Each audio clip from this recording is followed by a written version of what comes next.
हाँ जी, good morning प्यारे बच्चों। आप सभी लोगों का मैं फिर से स्वागत करता हूँ अपने चैनल DCS फिजिक्स में।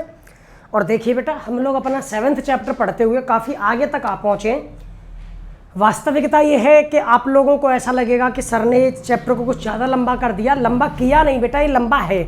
और दूसरी बात, मैंने इस चैप्टर के शुरुआत में कहा था कि इस चैप्टर को काफ़ी धीरे धीरे पढ़ने की आवश्यकता है, बहुत ही धीमे धीमे पढ़ते और समझते हुए। हालांकि हम आधे से ज़्यादा चैप्टर पढ़ चुके हैं, लगभग हम लोगों ने आधा चैप्टर पढ़ लिया है बेटा, तो इसलिए आप टेंशन ना लें। बस आप धीरे धीरे इसी तरह आराम से पढ़ते रहे बिना लापरवाही के। याद रखिए, आपकी स्कूल की क्लासें चालू हों या ना हो, हमारा चैनल लगातार इसी तरह चलता रहेगा। अभी हम अपने चैनल में और भी क्लासें शुरू करेंगे, जैसे एयरफोर्स नेवी यानी डिफेंस की फिजिक्स है, उसके बाद रीट जैसे कंपटीशन, जैसे जनरल साइंस जिनसिस कंपटीशन में आती है, उसमें जो फिजिक्स का पार्ट आएगा उसको भी हम आप लोगों को करवाएंगे। तो ये चैनल सभी लोगों के लिए बहुत ही उपयोगी साबित होने वाला है। आप सब लोग अपने सिलेबस को इसी तरह धीरे धीरे पढ़ते रहिए। चलिए अब हम लोग अपने सिलेबस की बात करते हैं। क्या पढ़ लिया है हम लोगों ने? एक अलग पैटर्न शुरू किया था चुंबकीय क्षेत्र ज्ञात करने में, कि आपके जब भी किसी धारावाही चालक तार में धारा प्रवाहित होगी तो कितना चुंबकीय बल लगेगा, उसका फॉर्मूला हम लोगों ने ज्ञात किया, जो आया था बेटा F बराबर ILB sin थीटा। फिर उसकी दिशा ज्ञात करने के लिए हम लोगों ने फ्लेमिंग के बाएं हाथ का नियम लिया, ठीक है बेटा, दक्षिण हस्त हथेली का नियम लिया। ये तो आपको याद हो ही गया होगा, फादर मदर एंड चाइल्ड। सबसे पहले आपके पप्पा आए, फिर आपकी मम्मी और फिर आप। फादर का मतलब मैग्नेटिक फोर्स, मदर का मतलब बेटा मैग्नेटिक फील्ड, और बेटा चाइल्ड का मतलब करंट, ठीक है। उसके बाद ये था चुंबकीय क्षेत्र की दिशा में उंगलियां, धारा की दिशा में उठा तो धक्का देने की दिशा चुंबकीय बल की दिशा होगी। अब बात आती है कि अगर एक से ज्यादा चालक तार हो तो कितना परिणामी चुंबकीय बल लगेगा, वो हम लोगों को ज्ञात करना है। तो हमारी हेडिंग है बेटा, दो समांतर धारावाही चालक तारों के मध्य में चुंबकीय बल। भाषा जो लिखी हुई है वही कुछ मैं समझाऊंगा, इसलिए आपको चिंता करने की आवश्यकता नहीं है बेटा। ये दो चालक तार हैं, दोनों एक दूसरे के समांतर हैं, दोनों एक दूसरे के समांतर हैं। पहले चालक तार में धारा प्रवाहित हो रही है I1 और दूसरे चालक तार में धारा प्रवाहित हो रही है I2। ये दोनों चालक तार एक दूसरे के समांतर बेटा D दूरी पर रखे हुए हैं। ये दोनों चालक तार एक दूसरे के समांतर कितनी दूरी पर रखे हुए हैं? D दूरी पर। बेटा इसमें धारा प्रवाहित होगी तो इसका चुंबकीय क्षेत्र इस पर लगेगा और इसका चुंबकीय क्षेत्र इस पर लगेगा। तो जरा देखिए, इसकी वजह से जो चुंबकीय क्षेत्र उत्पन्न होगा वो इस नियम से ऐसे उत्पन्न होगा और ऐसे उत्पन्न होगा, तो इस पर जो चुंबकीय क्षेत्र लगेगा बेटा वो अंदर की ओर लगेगा। कहाँ की ओर लगेगा? अंदर की ओर, क्योंकि धारा ऊपर की ओर प्रवाहित हो रही है तो चुंबकीय क्षेत्र ऐसे उत्पन्न होगा, और ऐसे का मतलब है अंदर की ओर। कहाँ की ओर बेटा? अंदर की ओर। क्लियर? मैंने दो अल्पांश ले लिए बेटा, चालक तार भी समान लंबाई के, तो अल्पांश भी मैंने DL ले लिए। और इसके अच्छा, पहले चालक तार के कारण दूसरे चालक तार पर चुंबकीय क्षेत्र इस नियम से उंगलियां ऐसे घूमकर जाएंगी तो इस चालक तार पर बेटा अंदर की ओर लगेगा। ये है चुंबकीय क्षेत्र B1। क्या है? B1।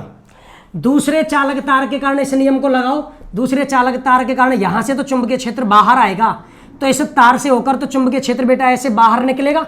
बाहर निकलेगा मतलब चुंबकीय क्षेत्र B2 कहाँ की ओर बेटा? बाहर की ओर। कहाँ की ओर?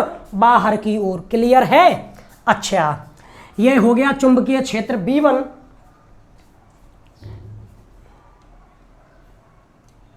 अच्छा बेटा, और ये हो गया चुंबकीय क्षेत्र B2। पहले चालक तार के कारण दूसरे चालक तार पर चुंबकीय क्षेत्र इस नियम से बेटा यूं जाएगा तो अंदर की ओर, यहां से यूं जाएगा तो अंदर की ओर, और इसके कारण इधर से चुंबकीय क्षेत्र बाहर निकलेगा तो बाहर की ओर। अंदर वाले को क्रॉस से, बाहर वाले को डॉट से। अब इतना तो आपको पता है कि पहले चालक तार के कारण दूसरे चालक तार पर जो चुंबकीय बल लगेगा बेटा वो DF1 इधर की ओर ही तो लगेगा। नॉर्मल सी बात है, पहला चालक तार इधर लगाएगा और बेटा दूसरा चालक तार इधर लगाएगा, दूसरा चालक तार इधर लगाएगा। क्लियर है? पहला चालक तार चुंबकीय बल इधर लगाएगा, दूसरा चालक तार चुंबकीय बल इधर लगाएगा, पहले की वजह से दूसरे पर और दूसरे की वजह से पहले पर। क्लियर है? तो देखिए, आपके पहले चालक तार में धारा I1 प्रवाह के कारण, धारा I1 प्रवाह के कारण उत्पन्न चुंबकीय क्षेत्र। बेटा पहले चालक तार में धारा I1 प्रवाहित हो रही है, कितना चुंबकीय क्षेत्र उत्पन्न होगा जो किस पर जाकर लगेगा, दूसरे तार पर। तो फिर B1 बराबर, दूसरा चालक तार कितनी दूरी पर है, D दूरी पर। फॉर्मूला है चालक तार के कारण म्यू नॉट I बटे 2 पाई D। पहले चालक तार में धारा है I1, तो फॉर्मूला हो गया म्यू नॉट I1 बटे 2 पाई D। समीकरण नंबर 1। तो पहले चालक तार के चुंबकीय क्षेत्र B1, पहले चालक तार का जो चुंबकीय क्षेत्र B1 दूसरे चालक तार पर लग रहा है, क्या बेटा वो वहां पर एक चुंबकीय बल नहीं लगाएगा, DF1 चुंबकीय बल लगाएगा। तो चुंबकीय क्षेत्र B1 के कारण दूसरे चालक तार पर लगा चुंबकीय बल, तो फिर बेटा DF1। अब देखिए ऐसा करते हैं, पहले चालक तार के कारण दूसरे चालक तार पर चुंबकीय बल लग रहा है, ठीक है बेटा। तो दूसरे चालक तार पर जो चुंबकीय बल लगेगा मैं उसको DF2 कह दूं, क्योंकि दूसरे पर लग रहा है, दूसरे के कारण पहले पर लग रहा है, तो इसको DF1, ठीक है। अब दूसरे चालक तार पर चुंबकीय बल लगेगा DF2, क्या लगेगा, DF2। और बल का फॉर्मूला आप लोगों ने पढ़ा है ILB sine theta, ILB sine theta. लेकिन आपको चुंबकीय बल कौन से तार पर निकालना है, दूसरे तार पर। दूसरे तार में धारा क्या प्रवाहित हो रही है, I2, क्या I2। अल्पांश लिया है, अल्पांश की लंबाई है DL, क्या है DL। लेकिन दूसरे चालक तार पर चुंबकीय क्षेत्र क्या लग रहा है, B1। दूसरे चालक तार पर चुंबकीय क्षेत्र तो पहले की वजह से B1 लग रहा है, धारा है I2 और चालक के अल्पांश की लंबाई क्या है, DL। तो बेटा I2 DL B1 sine theta, ये समझ गए, समझ लो टॉपिक हो गया। बस इतना समझ लीजिए कि आप लोग दो चालक तार रखे हुए हैं, तो पहला चालक तार चुंबकीय क्षेत्र लगाएगा दूसरे पर, तो चुंबकीय बल दूसरे पर भी लगेगा, दूसरे के कारण पहले पर लगेगा। लेकिन पहले के कारण लगे चुंबकीय क्षेत्र के कारण दूसरे पर चुंबकीय बल लगेगा DF2। आपको पता है कि बल, चालक तार और चुंबकीय क्षेत्र सब लंबवत हैं, सब लंबवत हैं। तो यहाँ बोलिए थीटा कैसा होगा, 90 डिग्री। तो DF2 बराबर बोलिए I2DL। B1 का मान समीकरण 1 से म्यू नॉट I1 बटे 2 पाई D और बेटा साइन 90 डिग्री, ठीक है। तो DF2 बराबर बेटा म्यू नॉट I1 I1 के साथ I2 को लिखा, नीचे 2 पाई D और साथ में क्या बच गया, DL, क्या बच गया, DL। तो अतः पहले चालक तार के कारण, पहले चालक तार के कारण दूसरे तार पर लगा चुंबकीय बल, ठीक है। तो बेटा चुंबकीय बल तो लग रहा है DF2 बराबर म्यू नॉट I1 I2 बटे 2 पाई D और साथ में DL। तो अगर मैं ये कहूँ कि बेटा प्रति एकांक लंबाई कितना चुंबकीय बल लगेगा, तो प्रति एकांक लंबाई लगा चुंबकीय बल, प्रति एकांक लंबाई लोगे तो DF2 में अल्पांश की लंबाई का क्या देना पड़ेगा, भाग DL, ठीक है। जब इधर DL का भाग दिया तो इधर DL का भाग दोगे, वो कट जाएगा। तो क्या फॉर्मूला निकला, म्यू नॉट I1 I2 बटे 2 पाई D, mu nought I1 I2 बटे 2 पाई D। दूसरे चालक तार पर प्रति एकांक लंबाई पहले चालक तार के कारण लगने वाला चुंबकीय बल म्यू नॉट I1 I2 बटे 2 पाई D। Is that clear. तो इसी प्रकार आपने अभी तक चुंबकीय बल केवल दूसरे तार पर निकाला है, पहले तार पर तो निकाला ही नहीं। तो पहले तार पर हम लोग कैसे निकालेंगे बेटा? तो इसी प्रकार प्रथम चालक तार पर दूसरे के कारण प्रति एक अंक लंबाई लगा चुंबकीय बल, प्रति एक अंक लंबाई लगा चुंबकीय बल। तो फिर बेटा dF1/dl, दूसरे पर लगा चुंबकीय बल तो ये आ गया, पहले पर लगा तो बेटा dF1 लग रहा है बटे dl। लेकिन आप बताओ आपने 2 की जगह पर 1 किया है, तो फॉर्मूले में जहां पर 1 है वहां पर 2 कर दो, 2 है 1 कर दो, तो वही I1 I2 है वो I2 I1 हो जाएगा। रहेगा तो गुणा में ही, रहेगा तो गुणा में ही, तो कोई चेंज ही नहीं आया क्योंकि दोनों के बीच की दूरी भी d ही है।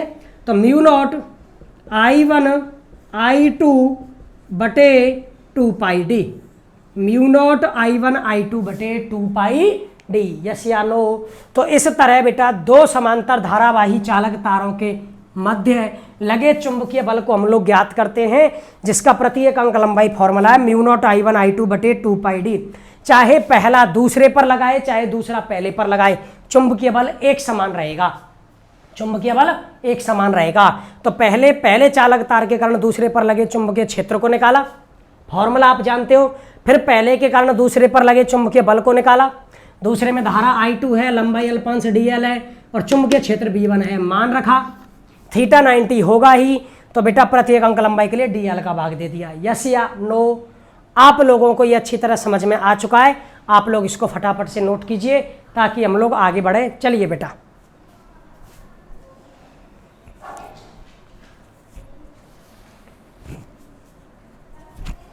अब देखिए, यहां से आप लोगों के लिए 1 नंबर का बहुत ही इंपॉर्टेंट क्वेश्चन बनता है।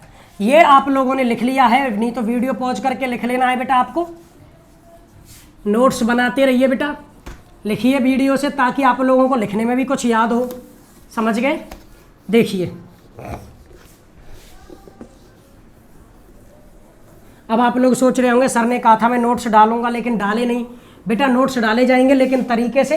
तो थोड़ा सा उनका मेंटेनेंस चल रहा है, हमारे ऐप का काम भी चल रहा है, ऐप तैयार कराया जा रहा है हमारा, उस ऐप में आप लोगों को नोट्स मिलेंगे। तो इसलिए थोड़ा सा पेशेंस रखिए, अभी आप लोग ये नोट्स बनाते रहिए। ऐप भी तैयार हो रहा है बेटा, एक वेबसाइट भी तैयार करवाई जा रही है, सारी चीज़ें तैयार हो रही हैं, ठीक है। और आप लोगों का सपोर्ट अगर हम लोगों को इसी तरह मिलता रहा तो बहुत ही जल्दी आपकी पढ़ाई डिजिटल बोर्ड पर होगी, ठीक है। बस मेरी इतनी रिक्वेस्ट आप सब लोगों से है बेटा कि आप लोगों को ये चैनल ज़्यादा से ज़्यादा शेयर करना है, जितना ज़्यादा से ज़्यादा हो सके आप इस चैनल को शेयर कीजिए, ताकि कम से कम मैं इस लायक हो जाऊं कि आप लोगों के लिए बहुत ही अच्छी से अच्छी फैसिलिटीज़ के साथ एक अच्छी नॉलेज आप तक पहुंचा सकूं। फिर वो चाहे बेटा नीट जेई एडवांस की फिजिक्स हो, चाहे बेटा एयरफोर्स नेवी की फिजिक्स हो, चाहे बेटा आपके रीट जैसे एग्जामों में जो फिजिक्स आती है वो हो, मतलब आपको हमारे चैनल से फिजिक्स एक ब्रांडेड लेवल की मिलेगी, इस बात का हम आपको विश्वास दिला सकते हैं। बस चैनल को शेयर कीजिए, जितना ज़्यादा हो सके उतना ज़्यादा चैनल को शेयर कीजिए, ठीक है बच्चों। तो देखिए अब जो मैंने कहा है, अभी आपसे वादा किया है कि इसमें इस टॉपिक से 1 नंबर का बहुत इंपॉर्टेंट क्वेश्चन बनता है, वो है बेटा, और ये कई बार आ चुका है, एक मानक एम्पियर की परिभाषा। बेटा ये बहुत इंपॉर्टेंट क्वेश्चन है जो हर एक दूसरे तीसरे साल पेपर में दर्शन देता है, और वो है बेटा 1 मानक एम्पियर की परिभाषा। धारा 1 मानक एम्पियर कब होगी उसकी परिभाषा यहां से निकालेंगे। देखिए बेटा, 2 समांतर धारावाही चालक तारों के मध्य लगा चुंबकीय बल, 2 समांतर धारावाही चालक तारों के मध्य लगा चुंबकीय बल का फॉर्मूला सामान्य तौर पर ले रहे हैं 1 2 नहीं कुछ, dF/dl। तो फॉर्मूला है बेटा mu nought I1 I2 upon 2 pi d, mu nought I1 I2 upon 2 pi D.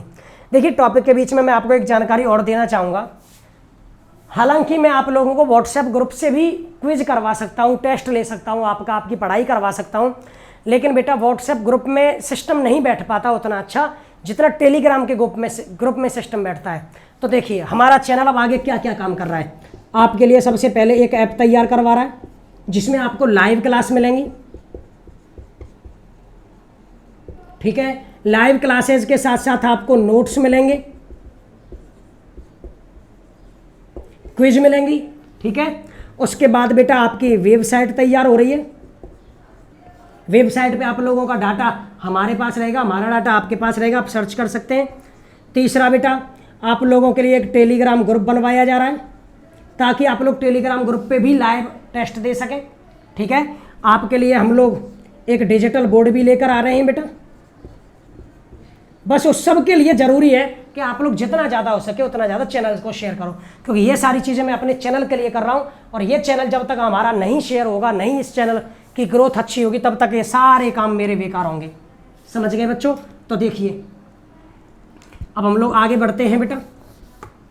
हम लोग अब पढ़ने वाले हैं आपके एक मानक एम्पियर की परिभाषा। तो देखिए आप लोगों ने अच्छी तरह पढ़ा है कि जब दो चालक तार जिनमें धारा I1 और I2 प्रवाहित हो रही हो, एक दूसरे से दूरी पर हो, तो उनके मध्य में कितना चुंबकीय बल लगेगा, dF/dl बराबर μ0 I1 I2 बटे 2πd, ठीक है। अब यदि आपका I1 और I2 दोनों 1 एम्पियर हो, वाह बेटा, चालक तारों के मध्य की बीच की दूरी d 1 मीटर हो, तो dF/dl μ0 I1 और I2 दोनों के मान 1, 2πd का मान 1, तो ये हो गया μ0/2π।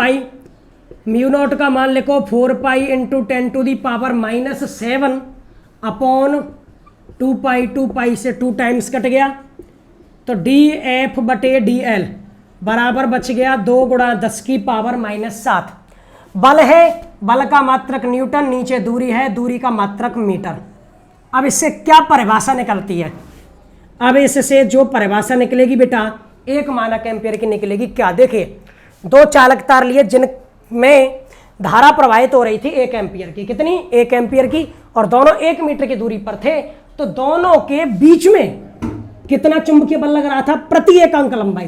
प्रति एकांक लंबाई 2 × 10⁻⁻7, 2 × 10⁻⁻7। तो अब इसकी परिभाषा बोल रहा हूं मैं कि एक मानक एम्पियर वह धारा है, एक मानक एम्पियर वह धारा है जो परस्पर 1 मीटर की दूरी पर, जो परस्पर 1 मीटर की दूरी पर रखे दो चालक तारों के मध्य, रखे दो चालक तारों के मध्य प्रति एकांक लंबाई, प्रति एकांक लंबाई 2 × 10⁻⁻7, 2 × 10⁻⁻7 न्यूटन प्रति मीटर चुंबकीय बल उत्पन्न कर दे। दोबारा बोलता हूं, एक मानक एम्पियर वह धारा है जो परस्पर 1 मीटर की दूरी पर समांतर रखे दो चालक तारों के मध्य 2 × 10⁻⁻7 न्यूटन प्रति मीटर चुंबकीय बल उत्पन्न कर दे। यस या नो? ये मानक एम्पियर की परिभाषा है जो बहुत ही इंपॉर्टेंट है। तो कैसे निकाला? फॉर्मूले में I1 I2 का मान 1 रखा, d का मान भी 1 रखा, तो कट पिट के फॉर्मूला आया 2 × 10⁻⁻7। तो परिभाषा लिखते हैं, अतः एक मानक एम्पियर वह धारा है जो परस्पर 1 मीटर की दूरी पर समांतर रखे, परस्पर 1 मीटर की दूरी पर समांतर रखे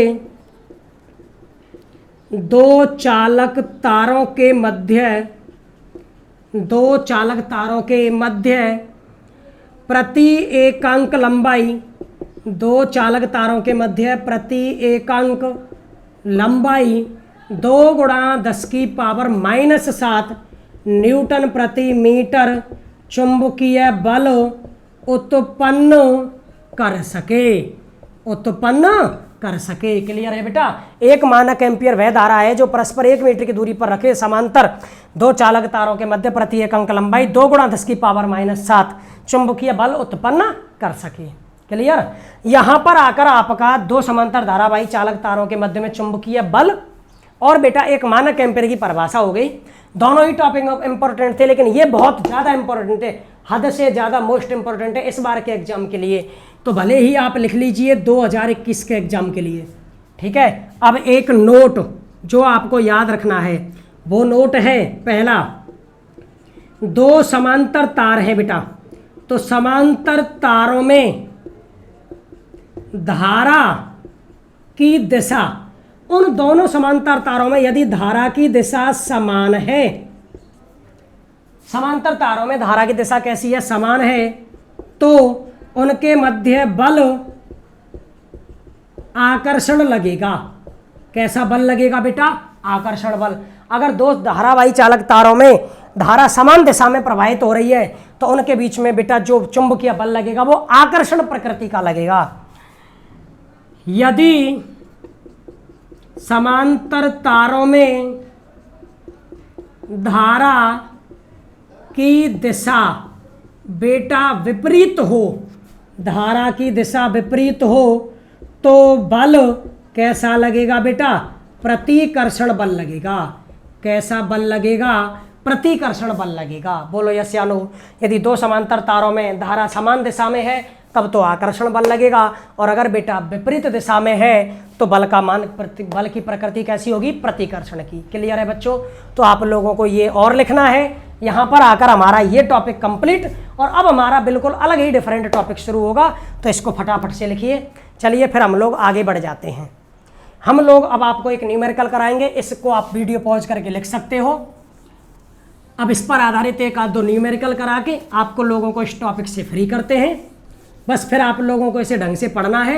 दिक्कत आए तो वीडियो को कम से कम 2 बार देखना है और रिवीजन करना है। ठीक है बच्चों। तो देखिए, एक ही क्वेश्चन दे रखा है इस पर आधारित, और वो क्वेश्चन है बेटा 10वां क्वेश्चन है बेटा 10वां। क्या कह रहा है 10वां क्वेश्चन, 2 मीटर लंबे, यानी आपकी जो लंबाई है वो दे रखी है 2 मीटर। 2 मीटर लंबे तार परस्पर 0.2 मीटर की दूरी पर स्थित हैं। डी का मान 0.2 मीटर।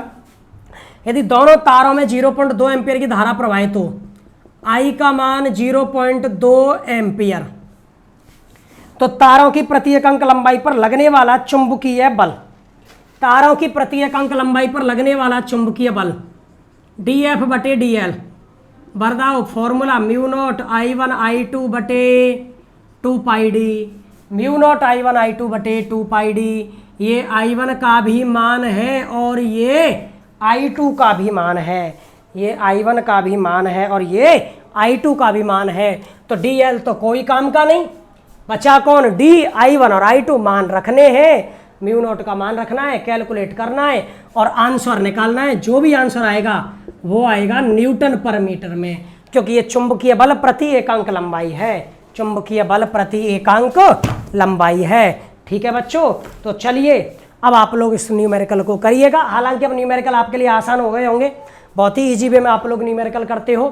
बस अब आप लोग अच्छी तरह से पढ़िए, टॉपिकों का रिवीजन कीजिए। 7th चैप्टर हमारा धीरे धीरे चल रहा है, इसका आप रिवीजन कीजिए। और हो सकता है बेटा कल आप लोगों के लिए कोई क्लास ना आए, संभवतः हमारी संभावना तो ये रहेगी कि कल मैं आप लोगों के लिए क्लास डालूं, लेकिन अगर कोई कारण रहा तो मुझे लग रहा है, ऐसा संभावना प्रतीत हो रही है कि हो सकता है नहीं डाल पाऊँ, लेकिन बेटा 70% तो क्लास आएगी, 30% में हो सकता है नहीं आए। लेकिन आप लोग रिवीजन करना, टाइम वेस्ट मत करना, और चैनल को जितना से ज़्यादा हो सके उतना शेयर करना। मैं आपसे डायरेक्टली ही कह सकता हूँ। समझ गए बच्चों। तो तब तक के लिए आप सभी लोगों के लिए धन्यवाद। जय श्री राम एंड जय हिंद।